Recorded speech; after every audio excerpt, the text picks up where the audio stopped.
बिस्मिल्लाहिर्रहमानिर्रहीम। हम सबको बच्चों के साथ मोहब्बत करनी चाहिए। बच्चों को डांटने की बजाय हमें उन्हें प्यार से समझाना चाहिए। देखिए, हमारे पास इस्लाम में उसकी बेहतरीन मिसालें हैं। नबी करीम सल्लल्लाहु अलैहि वसल्लम बच्चों से बहुत मोहब्बत फरमाते थे और कहते भी थे बच्चों से प्यार किया करो। प्यार की यह कंडीशन थी कि आपने वाक़यात ये सुने भी हैं कि हज़रत इमाम हुसैन रज़ी अल्लाह ताला अन्हु आपके ऊपर बैठ गए उस हालत में जब आप सजदे में थे, तो आपने सजदा लंबा फरमा लिया। फिर ये भी हमें वाक़यात में से मिलते हैं, हज़रत उमर रज़ी अल्लाह ताला अन्हु, उन्होंने एक चिड़िया का बच्चा रखा होता था, उनसे बड़ा प्यार करते थे। बच्चा फौत हो गया तो आप सल्लल्लाहु अलैहि वसल्लम गुजर रहे थे तो अपना काफिला छोड़ के उस बच्चे के पास आए।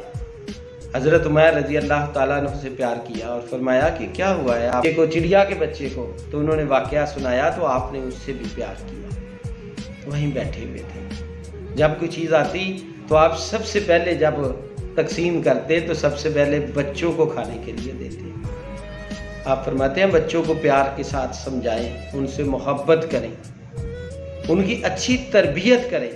इसीलिए तो कहा गया है कि जब आप बच्चों को बड़े हो जाते हैं, बोलना शुरू करते हैं, तो अल्लाह का नाम याद करवाएं। तो इससे हमें पता चला कि बच्चों को मारने की बजाय, ताने देने की बजाय, बुरा कहने की बजाय उन्हें अच्छे तरीके के साथ समझाया जाए। और जब हम उनकी तरबियत अच्छे तरीके से करते हैं तो वो भी हमसे प्यार करते हैं, हमारी बातों का कहना मानते हैं। ऐसे नहीं हो सकता कि हम कुछ कहें और वो कुछ करें। जब हम उनको टाइम नहीं दे पाते, सोशल मीडिया को टाइम देते हैं, दोस्तों को देते हैं, रिलेटिव्स को देते हैं, बच्चों को टाइम नहीं देते, तो बच्चे किसी और का टाइम लेते हैं, जिसकी वजह से उनके अंदर वो हमसायों की आदतें डेवलप हो जाती हैं, उन हमसायों के बच्चों की हो जाती हैं, कज़नों की हो जाती हैं।